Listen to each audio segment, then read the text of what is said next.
ninguém sabe. Nessa edição, vamos tratar também do conflito no Oriente Médio. Antes, meu boa noite, agradecimento à participação aqui dos que estarão na nossa roda, começando por Alberto Pfeiffer, coordenador-geral do Grupo de Análise em Estratégia Internacional da USP. Obrigado, boa noite, Alberto. Boa noite, obrigado. Lorival Santana está lá no nosso estúdio hoje de Brasília. Muito boa noite ao Lorival e também no estúdio de Brasília, o dono do estúdio, é o Daniel Hittner. Eu estou saindo da minha solitária aqui em Brasília. Está feliz, né? Ganhou companhia ali. E a Thaís aqui conosco no estúdio de São Paulo. Caio, boa noite para você também. O presidente Lula abriu a Assembleia Geral da ONU com um discurso de muitas frentes, abordando muitos assuntos, reiterando críticas já muito conhecidas toda vez que ele foi lá sobre a incapacidade dessa instituição multilateral de resolver problemas comuns, entre eles a crise climática e os mais recentes conflitos armados. Confira na reportagem de Marco Antônio Mendes. O presidente defendeu mudanças na Carta das Nações Unidas. Ao secretário-geral, Antônio Guterres, Lula afirmou que o documento nunca passou por uma reforma ao longo dos seus 80 anos, o que compromete o trabalho da organização. Estamos chegando ao final do primeiro quarto do século XXI, com as Nações Unidas cada vez mais esvaziada e paralisada.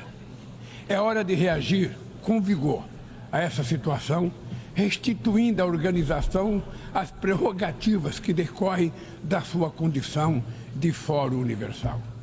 Não bastam ajustes pontuais. O discurso seguiu com críticas à ONU e aos países desenvolvidos. Com foco na economia, Lula reclamou da atuação do Banco Mundial e do Fundo Monetário Internacional. As condições para acesso a recursos financeiros seguem proibitivas para a maioria dos países de renda baixa e média.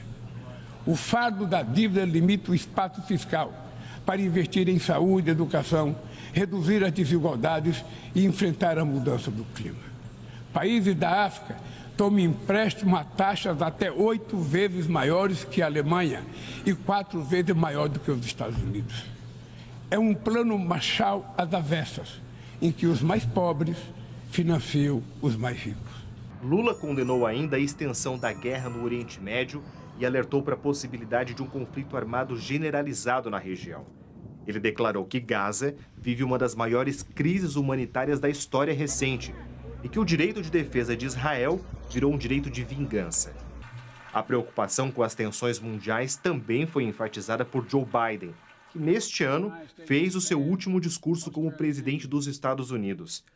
O democrata falou sobre os conflitos armados em Israel e na Ucrânia, a crise climática e disse que esses desafios só podem ser resolvidos por meio de cooperação. The principles of partnership that we came here each year to uphold can withstand the challenges that the center holds once again. My fellow leaders, I truly believe we're at another inflection point in world history, where the choices we make today will determine our future for decades to come. Alberto Pfeiffer, deixa eu começar por essa expressão que o presidente americano usou e que é grave. Inflection point costuma significar um desvio sem volta. Estamos diante? Sim, é uma mudança de padrão. Você mencionou a nova ordem mundial. Não sei se teremos ordem ou algum outro tipo de arranjo para o mundo adiante, mas Biden antevê isso ou percebe isso claramente.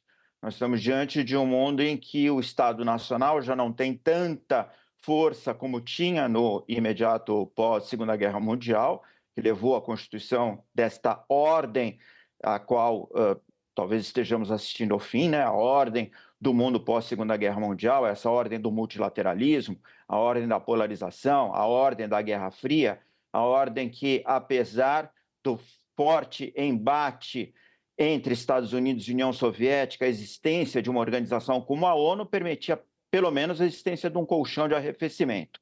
Isso hoje já não tem mais valia, isso não tem mais eficácia, isso não tem mais eficiência econômica também. Já os instrumentos que resultaram da ordem pós-Segunda Guerra Mundial não têm mais a mesma incidência. O Banco Mundial, o Fundo Monetário Internacional, se falou pouco, o Lula quase não falou sobre comércio. A Organização Mundial do Comércio, igualmente, perdeu sua eficácia, né? A perna mais tardia da tríade de Bretton Woods. Esse novo mundo é um mundo em que a contestação hegemônica de parte da China, também de parte da Rússia, implica num novo arranjo. Esse arranjo ainda é incerto, esse arranjo dependerá das relações entre esses principais atores. Essas relações são extremamente interdependentes do ponto de vista econômico, do ponto de vista político. Elas hoje estão bastante permeadas pela variável estratégica militar, o uso da força, seja ele real, como no caso da Ucrânia, seja ele potencial, como no caso do Mar do Sul da China, na questão de Taiwan.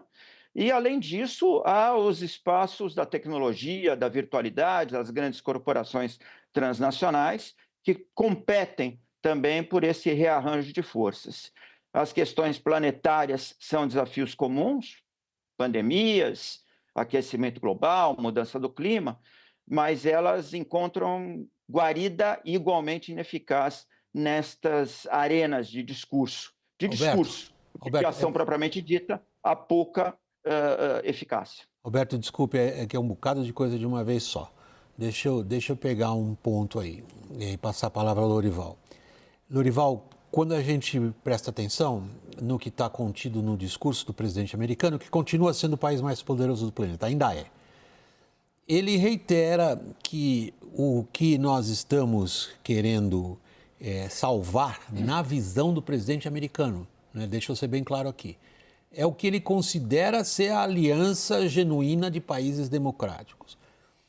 Quando a gente interpreta as palavras do presidente Lula, ele tem um empenho muito grande em que uma nova ordem seja uma nova ordem muito moldada no que pensa o Sul global.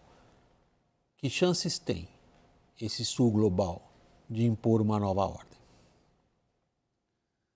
Quando países com interesses tão divergentes defendem a mesma coisa, a gente pode ter certeza de que a gente está diante de uma discussão absolutamente inócua, né? E absolutamente eivada de hipocrisia de todas as partes. Esse caso aí da reforma do Conselho de Segurança é um caso clássico, porque nenhum desses países que tem o direito de veto vai conceder esse poder em troca de nada. E não há nada que possa ser trocado por isso, né? Não há nada comparável na geopolítica, no sistema internacional.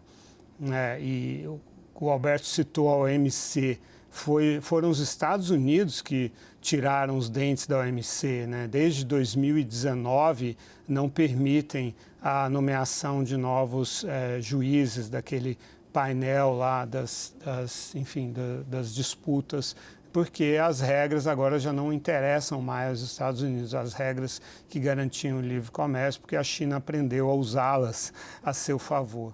E isso se aplica a todo o multilateralismo, se aplica à ONU também. A gente viu a saraivada de vetos desde a invasão da Ucrânia pela Rússia e agora com essa campanha violenta de Israel contra a faixa de Gaza. Tanto os Estados Unidos quanto China e Rússia usaram ou ameaçaram usar o seu poder de veto. O Brasil, por sua vez, eu acho muito engraçado quando o presidente Lula quer ter uma cadeira no Conselho de Segurança. Eu estava em Benghazi, na Líbia, a última vez em que o Conselho de Segurança tomou alguma decisão, que foi autorizar a ação da OTAN para interromper aquele comboio de 25 quilômetros, eu medi, que o Gaddafi estava enviando para Benghazi para destruir a cidade de 1 milhão de habitantes. O que o Brasil fez? O Brasil de Dilma Rousseff se absteve daquela votação. E aí, naquele período, depois daquela votação, China e Rússia concluíram que Estados Unidos, Reino Unido e França haviam extrapolado o mandato que havia sido dado para fazer mudança de regime na Líbia e nunca mais conseguiram concordar sobre nada no Conselho de Segurança. Houve uma perda ali de confiança. Também coincidiu com o período de maior contestação da ordem internacional, tanto pela Rússia quanto pela China, que levou a primeira invasão da Ucrânia em 2014 e ao crescimento da disputa por hegemonia entre China e Estados Unidos. Então, essa é uma discussão absolutamente inócua e é por isso que todos eles defendem a mesma coisa, porque sabem que não vai acontecer, os direitos, os privilégios deles estão assegurados. Daniel, se a gente considera o que tanto o Alberto como o Lorival acabaram de dizer agora, ambos está implícito, e no caso do Lorival agora bastante explícita, a ideia de que tudo isso que se propõe a respeito de reforma da governança global, ou como a gente queira chamar isso, tem zero chances de acontecer.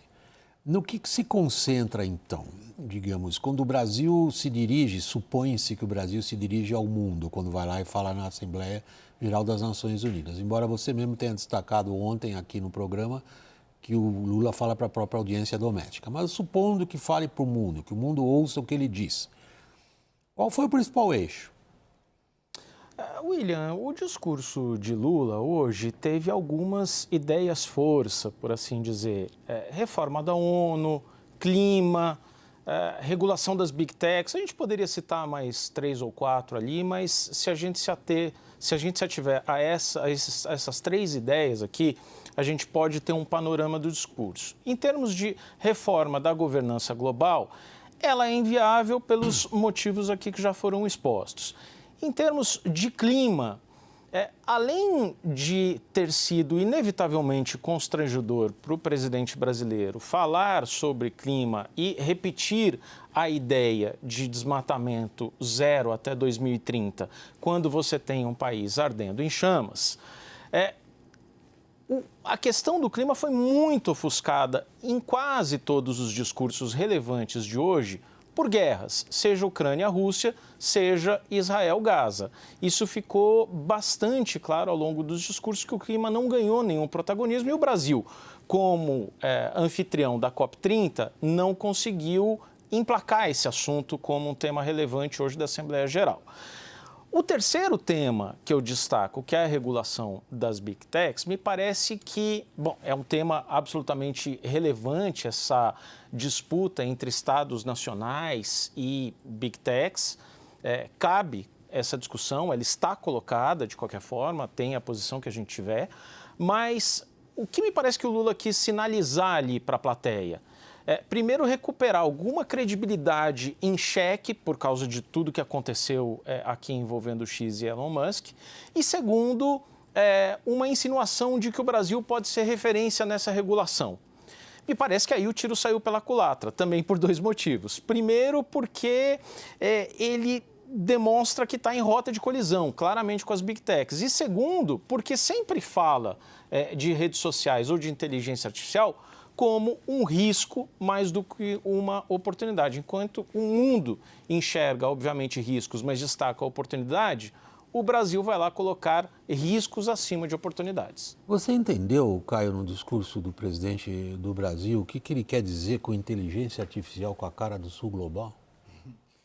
William... Eu estou fazendo a pergunta com certa maldade, porque eu não consegui entender. William, quem sabe você me ajuda. Tá bom, vou tentar. Eu noto sempre nas falas de política externa do presidente Lula e dos ex-presidentes também, principalmente o presidente Bolsonaro, uma conversa muito mais com o público interno do que o público externo. Por quê? Porque nas pesquisas mostram que tem um respaldo disso. Tem pesquisas bem interessantes aí no mercado, acho que o SEBRE publicou uma, inclusive, que mostra que o eleitor de direita... O Centro Brasileiro de Relações Internacionais. Isso. O eleitor de direita, o eleitor bolsonarista, ele rejeita a China. Por diversos motivos, né? De racismo enfim, achar que é uma ditadura... Achar, né? Criticar que é o fato de uma ditadura e por aí vai. Comunista, então, né? E todos os discursos, por exemplo, da direita sobre a China tem um respaldo no público interno. E a mesma coisa o Lula. Todas as falas do Lula, não só nesse ponto, quando ele trata de inteligência artificial, quando ele trata de regulamentação, quando ele trata das grandes questões nacionais, você vê que ele pega sempre um alinhamento junto a um pensamento majoritário da esquerda, que é o público dele aqui. Então, ele direciona, ele usa o púlpito na ONU para passar os recados e para preservar. O problema, eu acho, só que isso acaba ficando uma política externa disfuncional, porque a política nossa externa para a Venezuela ficou uma por exemplo, de 2019 a 22. Aí depois, agora já é outra política externa. Daí daqui a pouco vem outro presidente e passa a ser uma outra visão. Não tem mais um fio condutor, assim. E todas as linhas em relação ao Sul Global, para te responder, defendidas pelo presidente Lula, são todas alinhadas aos pensamentos majoritários da esquerda. Uma aproximação com a Venezuela, uma aproximação com a China, uma aproximação com a Rússia e uma crítica muito grande ao Estado de Israel. Então, ele dialoga, de certa maneira, em todas as falas dele no discurso de hoje, foi assim, com o pensamento majoritário do público dele, do eleitor dele aqui dentro do Brasil. É outro ponto que chamou a atenção, Thaís, quando o presidente menciona um fato real, de que os países da África, sobretudo os da África, mas não só, quando tratam do serviço da sua dívida ou das condições da sua dívida, encontram condições muito mais difíceis do que encontram, por exemplo, países da Europa, os próprios Estados Unidos. A comparação que ele fez, por exemplo, com a Alemanha. Países africanos têm até 12 vezes mais caro o serviço de renovação da dívida em comparação com a Alemanha. Agora, a Alemanha tem uma reputação muito grande de bom pagador. Os países africanos, nem tanto. Lula está brigando contra a realidade? Eu acho que tem muito mais retórica aí, uma coisa ideológica dele do que pragmática, né, William? O capital ele tem seu custo e os organismos internacionais que de alguma forma tentaram amenizar esse acesso ao crédito para os países mais pobres, como o FMI, o próprio Banco Mundial tem linhas bilionárias com os países africanos que não têm os juros mais tão altos assim como o presidente alega. É claro que para acessar o mercado internacional, o Brasil paga mais juros, muito mais juros do que os Estados Unidos, paga muito mais juros do que os países europeus. Essa é uma realidade dos países em desenvolvimento, especialmente aqueles que já tiveram em seu passado algum episódio de default, né, de moratória. E no caso dos países africanos, que tem, na maioria dos casos, não tem estrutura de capital nenhuma, não tem estrutura de governança pública, tem um envolvimento enorme de corrupção. Então, é uma situação que é uma situação ruim, é uma situação que prejudica os países africanos, mas não é essa a solução, não é fazendo essa comparação que vai resolver o problema deles. E tem um ponto que eu queria chamar a atenção aqui, que vai ser interessante ouvir vocês também sobre isso, que é, enquanto a gente está assistindo a esse ponto de inflexão, né, esse debate todo que vocês estão trazendo aqui, tem um personagem dessa história que está se recusando a essa nova ordem, que é o capital. O fluxo do capital no mundo continua bastante acelerado e buscando a alocação equilibrada entre risco e menos risco, entre mais rentabilidade e menos rentabilidade, novos países fazendo investimentos diversificados no mundo inteiro, países asiáticos que estão chegando agora na festa. Então, eu não sei como vai ser essa acomodação entre a mudança da ordem democrática ou da ordem política, do ponto de vista da política, da geopolítica, mas do ponto de vista do capital, ele continua querendo caminhar por aí sem que ninguém diga aqui não. Thaís é uma adepta da globalização, não está vendo a desglobalização. Isso é uma boa discussão. Deixa eu fazer o seguinte, a gente vai para o intervalo e continua essa conversa daqui a um instantinho, pessoal. Até já.